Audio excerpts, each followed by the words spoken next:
레위기 13장은 나병에 대한 교훈이 있는 그런 장입니다.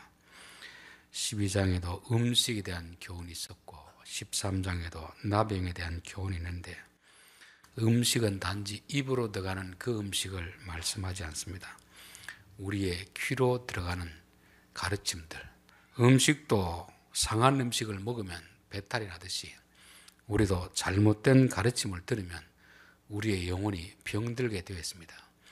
음식도 가려 먹어야 되듯이 우리가 듣는 것도 우리의 영혼에 좋은 것은 많이 듣고 영혼의 해로운 것은 부정하다, 더럽다 생각해서 자꾸 멀리하는 것을 훈련해야 됩니다.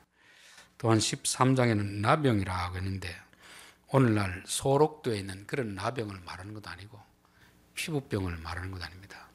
우리 마음에 나병이 있습니다. 구약의 나병이라는 것은 교만한 자에게 하나님이 벌을 내리신 그런 것입니다. 모세를 불러서 내가 시킨 대로 하라 하니까, 하나님 저는 자격이 안 됩니다, 이런저런 핑계를 댈 때 네 손을 가슴에 넣어봐라, 넣었다 빼니까 나병이 생겼습니다. 너가 지금 교만하구나. 하나님이 해주겠다고 하는데 왜 말을 안 듣느냐. 이 나병이라는 것은 별 것 아닌 것 같지만 아주 심각한 병이고, 우리 마음에 교만이라는 병이 아주 심각한 병인 것이죠. 모든 죄의 시작은 교만에서부터 시작되는 것입니다. 그래서 조그만할 때 빨리 이것을 떨쳐버려야지, 이게 병도 아닌데 그냥 두면 치명적인 결과를 나타내는 것입니다. 성경 처음부터 끝까지 하나님은 교만한 자는 물리치시고 겸손한 자를 받아들이시니라. 왕이라도 교만하면 하나님 물리치시고, 제사장이라도 교만하면 하나님 물리치시고, 목사라도 장로님이라도 총회장이라도 하나님 보시기에 그는 교만하면 하나님은 언제든지 그를 내칠 수 있다는 것을 말씀하는 것입니다. 여러분, 암이라는 것이 아무리 작아도 크면 치명적이 되잖아요. 총회장이라고 암에 안 걸리겠습니까? 목사라고 암에 안 걸리겠습니까?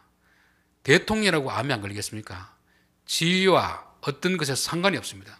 그런 병이 몸에 들어오면 빨리 제거해야 되지. 그것을 나는 대통령이니까, 나는 재벌이니까 그냥 둬도 되겠다, 그만큼 어리석은 게 없지 않습니까? 교만이라는 죄도 마찬가지입니다. 들어올 때는 작게 들어오지만 이걸 그냥 두면 나중엔 결국 하나님이 누구냐, 하나님까지 배척하게 되는 이 결과가 바로 교만의 죄인 것입니다. 그래서 나병이 보이면 즉시로 고치라, 그렇게 말씀하는 것입니다.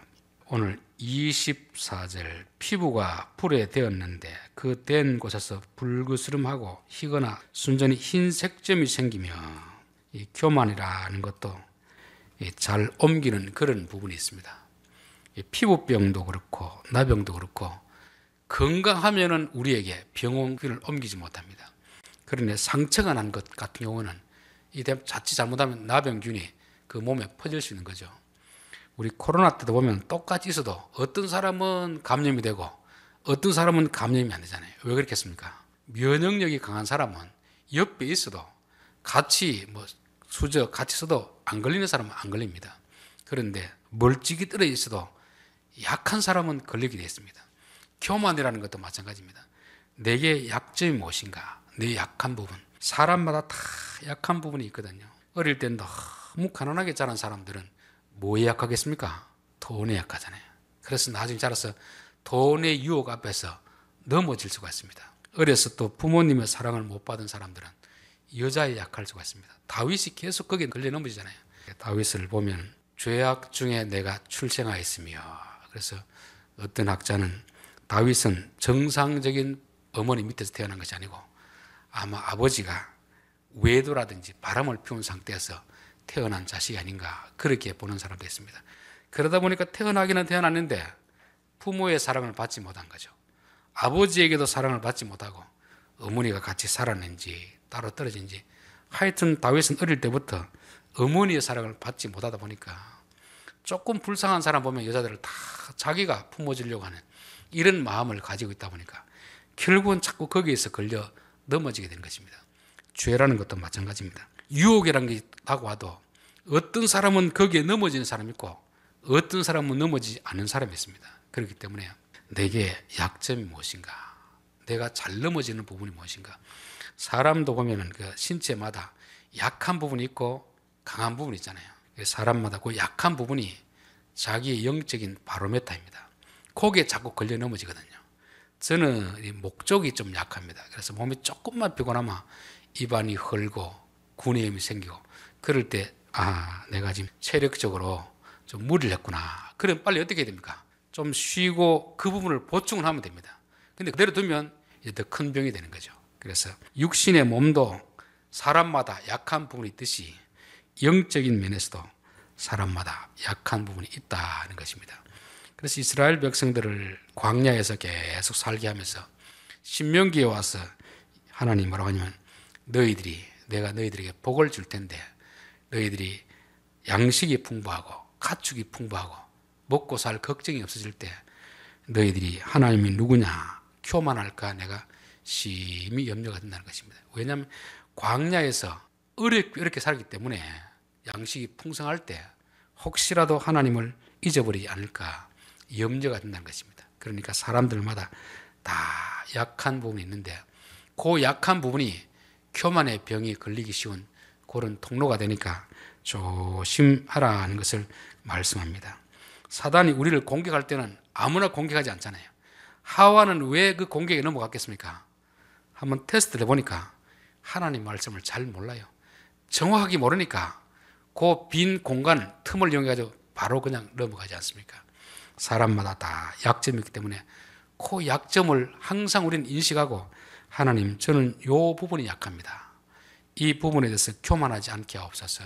그래야 영적인 나병, 교만의 병이 우리에게 생기지 않게 되는 것입니다. 그래서 나는 어디가 약한가, 내가 자꾸 넘어지는 곳이 어떤 곳인가, 그것을 늘 점검해야 될 줄 믿습니다. 29절을 보겠습니다. 남자나 여자의 머리에나 수염에 환부가 있으면 제사장은 진찰할지. 우리는 나병이라고 생각하면 피부병이 일종이기 때문에 손이나 다리에 생긴다고 그렇게 생각하기 쉽습니다. 그런데 이 나병은 남자도 여자도 머리에도 나고 수염에도 나고, 또 나중에 쭉 이렇게 보면은 그 집 담벼락에도 나고, 안 나는 곳이 없습니다. 여러분, 죄라는 것은 특정한 장소에만 일어나는 것이 아니잖아요. 죄는 어디에나 날 수 있습니다. 눈썹에도 날 수도 있고, 피부에도 날 수도 있고, 다리에도 날 수도 있고, 집 안에 벽에도 나병이 생길 수 있는 그런 것을 말씀합니다. 죄라는 것은 어느 특정한 장소에만 일어나는 것이 아니다. 우리는 죄라고 하면 컴컴한 어두운 골목에서만 죄성이 발동된다 그렇게 생각하는데 그렇지 않습니다.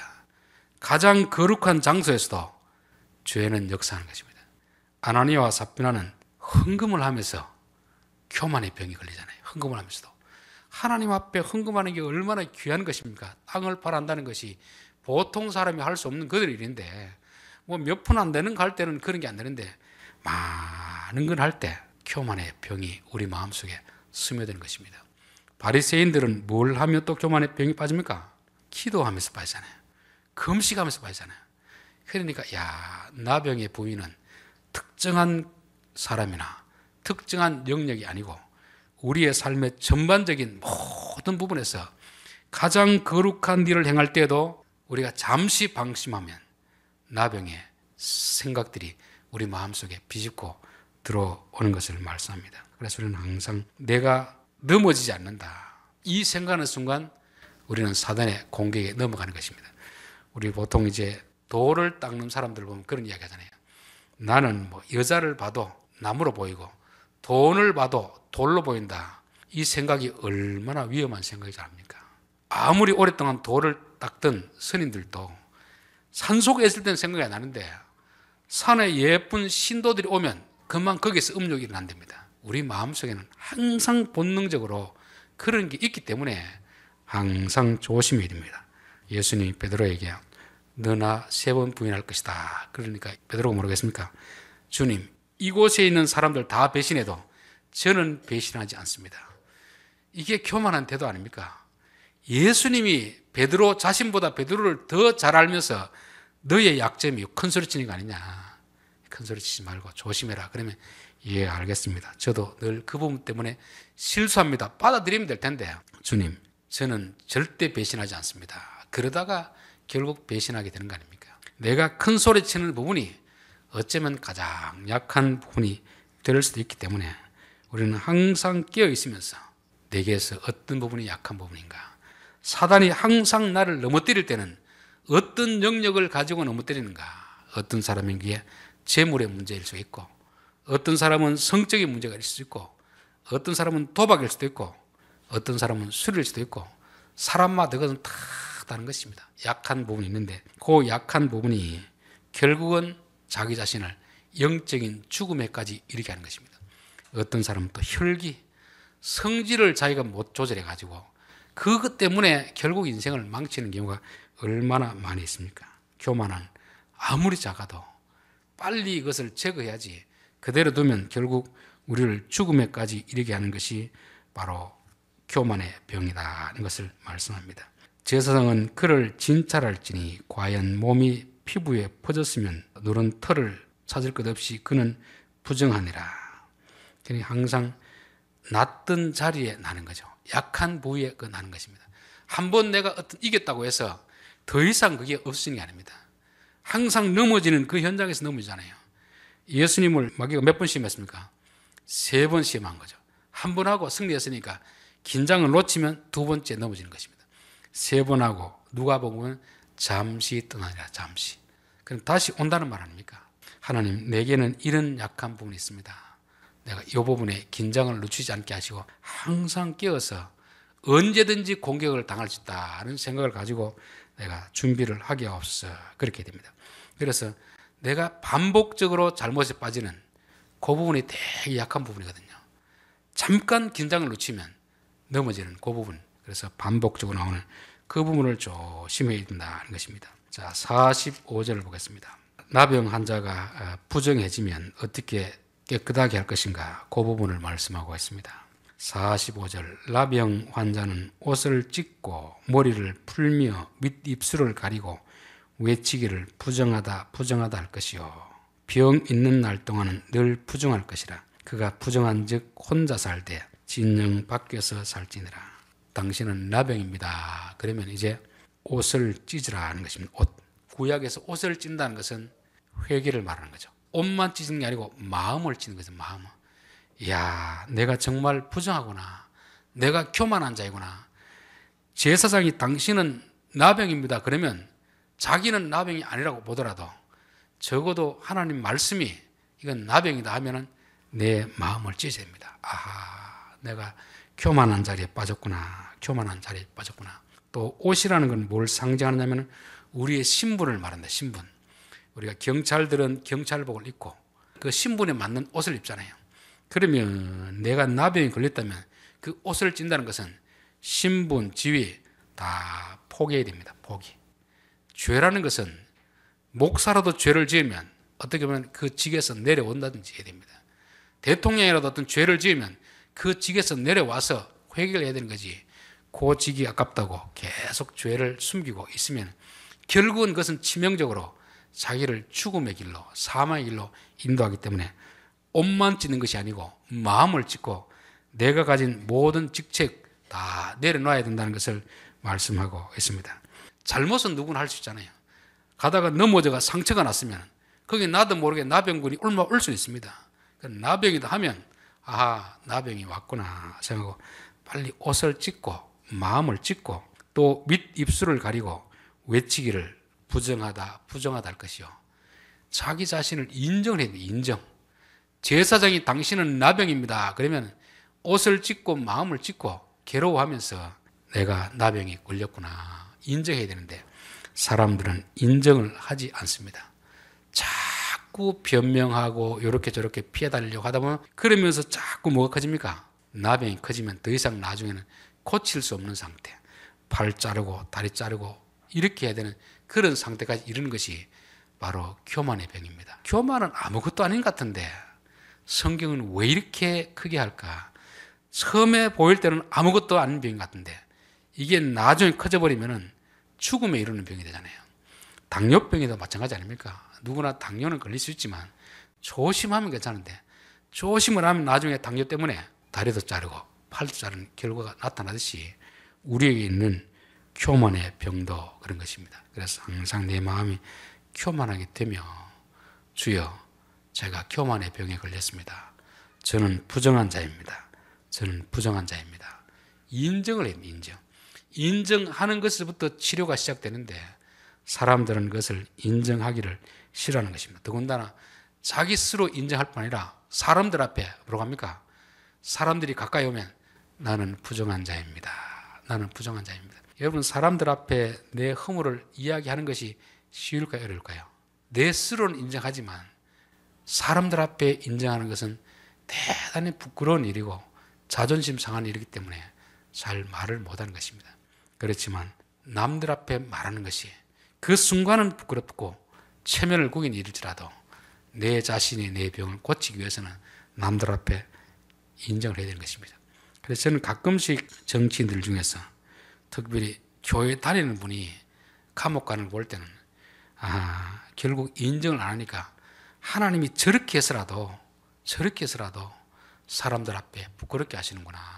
우리 욥기 13장을 한번 보겠습니다. 우리 새벽에 보는 본문이라서 13절부터 보겠습니다. 지혜와 권능이 하나님께 있고 계략과 명철도 그에게 속하였나니 그가 흐르신 즉 다시 세울 수 없고 사람을 가두신 즉 놓아주지 못하리라. 하나님은 왜 흘어버리겠습니까? 왜 가두겠습니까? 교만하니까. 아무리 높은 자리에 있더라도, 아무리 좋은 집을 지었더라도, 아무리 내 인생이 성공했더라도 하나님이 보시기에 교만하면 흘어버리는 것입니다. 아무리 높은 사람도 교만하면 가두시는 거죠. 감옥 가두겠다는 거 아닙니까? 하나님이 가두시면 풀어줄 자가 없다는 것입니다. 속은 자와 속이는 자가 다 그에게 속하였으므로 속이는 자와 속는 자 둘 다 하나님 보시기에는 손바닥 앞에 있다는 거죠. 우리는 누가 속이는 자인지 누가 속는 자인지 모르잖아요. 똑똑한 사람이 어리석은 사람을 속이고 있잖아요. 그러면서 오히려 가해자가 피해자가 되고 피해자가 가해자가 되는 것이 이 세상이라니까. 그러나 하나님은 모사를 벌거벗겨 끌어가시며 재판장을 어리석은 자가 되게 하시며 왕들이 맨 것을 풀어 그들의 허리를 동이시며 제사장들을 벌거벗겨 끌어가시고 권력 있는 자를 넘어뜨리시며 충성된 사람들의 말을 물리치며 늙은 자들의 판단을 빼앗으시며 즉 하나님 앞에 하나님 보시기에 교만한 자는 자기 스스로는 아무리 똑똑하다고 해도 하나님은 그들을 벌거벗겨가지고 수치스럽게 만들어버리는 것이고 왕들도 포로로 잡혀게 한다. 제사장들도 벌거벗기신다 하는 것입니다. 하나님이 교만한 자를 얼마나 싫어한다 하는 것을 말씀하는 거죠. 사람들에게는 속일 수 있을지 몰라도 하나님 앞에는 속일 수가 없는 것입니다. 그래서 하나님이 제사장을 통해서 너 부정하다 그러면 예, 저는 부정합니다. 제가 부끄럽지만 인정하겠습니다. 그리고 사람들 앞에서 저는 부정한 자입니다. 저는 부정한 자입니다. 가까이 오지 마십시오. 그것이 자기를 살리는 것이고 남을 살리는 것입니다. 우리 코로나 때 참 처음에 시작할 때 얼마나 코로나 걸린 사람들이 고통을 당했습니까? 완전히 무슨 혐오 동물을 대하듯이 가까이도 못 오게 하잖아요. 그 코로나 눈에 안 보이는 병균이 뭘 그렇게 대단하다고. 저는 그걸 보면서 교만의 병이 그보다 더 심각한데 내 마음이 교만해졌으면 사람들에게 자꾸 가면 안 됩니다. 교만이 뭡니까? 자기 잘났다는 거 아닙니까? 자기 잘나고 남들 무시하는 게 교만의 병 아닙니까? 내게 그런 병이 있다면 나는 부정한 자이구나. 사람들을 안 만나는 것이 상대방도 살리는 것이고 나도 살리는 것입니다. 그래서 병 있는 날 동안은 늘 부정할 것이라. 그가 부정한 즉 혼자 살되 진정 밖에서 살지니라. 마음에 교만의 병이 걸렸으면 격리를 시킵니다. 사람들하고 같이 살지 말고 너 혼자 살아라. 진영 밖에 살면 힘이 들겠습니까? 편하겠습니까? 힘이 들죠. 40의 모세는 얼마나 교만했습니까? 천하를 자기가 마음대로 주무를 수 있는 것처럼 그런 자신감에 차 있었던 거죠. 좋은 말로 하면 자신감이고 영적인 표현을 하면 교만한 자였습니다. 하나님은 그를 어떻게 합니까? 광야에 보냅니다. 철저하게 광야에 보내가지고 거기서 교만의 병을 고치는 것입니다. 교만의 병은 스스로 고쳐지지는 않습니다. 고난의 광야에 있을 때만이 고쳐지기 때문에 그곳에서 혼자 양을 치면서 그 교만의 병을 잘 고쳐나가는 것입니다. 그 병이 어느 정도 고쳐졌을 때 하나님은 불러서 비로소 사용하는 거죠.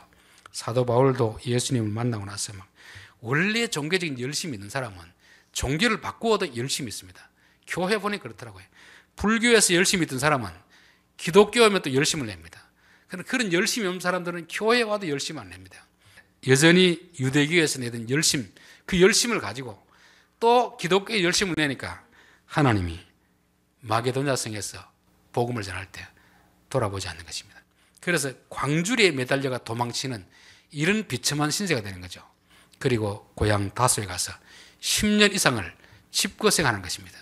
하나님은 바울에게 너 안에 교만함이 있는데 그 교만한 말을 가지고 주의를 할 수 없다. 그래서 철저하게 홀로 두시고 그곳에서 그 병을 고치는 것입니다. 저는 하나님이 사람을 쓸 때는 이 병을 고치는 과정을 하고 하는 것입니다. 다윗을 10년 이상 도망 다니게 하신 이유는 뭐겠습니까? 교만의 병을 고치는 거죠. 요셉을 13년 동안 종살이하고 감옥살이 시킨 이유는 뭐겠습니까? 17세 소년의 마음에도 그런 마음이 있습니다. 아직까지 드러난 교만 아니지만 그 교만의 뿌리가 있기 때문에 총리를 시키기 전에 그 뿌리를 다 뽑고 나서 총리를 시키는 것입니다. 저는 너무 젊은 사람들이 갑자기 출세하면 불안하다는 생각이 듭니다. 왜냐하면 아직도 고난의 광야를 거치지 않았기 때문에 출세하기 전에는 드러나지 않았던 그 교만이 출세하면 그대로 드러나가지고 한순간에 나락의 끝으로 떨어진 사람이 있지 않습니까? 그래서 저는 젊은 사람이 너무 출세하는 거 보면 불안한데 그런 생각이 들어요. 그래서 하나님은 하나님의 사람을 쓸 때 나이가 젊든 많든 절대 그냥 쓰진 않습니다. 그 안에 있는 교만의 생각을 다 뿌리 뽑아가지고 그 다음에 쓰시는 것입니다. 그 장소가 바로 광야이고 진영 밖입니다. 하나님이 문둥병에 걸린 사람들, 교만한 사람을 격리시키는 것은 버리는 것이 아닙니다. 다시 쓰시기 위해서 고치는 그런 치유의 과정을 거치는 거죠. 우리가 보기에는 왜 우리를 광야로 보내십니까? 왜 병원에 가둬두십니까? 이렇게 할 수 있는데 그것은 하나님 버리는 것이 아니고 우리 안에 있는 그 병을 고치기 위해서 그렇기 때문에 우리는 그런 상황을 통해서 내 자신에게 남들은 알지 못하지만 내 안에 이런 것이 있었구나. 철저하게 외톨이가 되어서 홀로 있는 시간을 통해서 그것을 고치고 나면 하나님을 더 크게 쓰시기 위해서 그렇게 하는 것입니다. 그래서 우리가 보기에는 아무것도 아닌 병 같은데 이 작은 것이 일찍 고치면 문제가 안 되는데 그대로 방치하면 내 인생을 통째로 삼킬 수 있는 그런 병이기 때문에 고치라고 하는 것입니다. 기도드리겠습니다.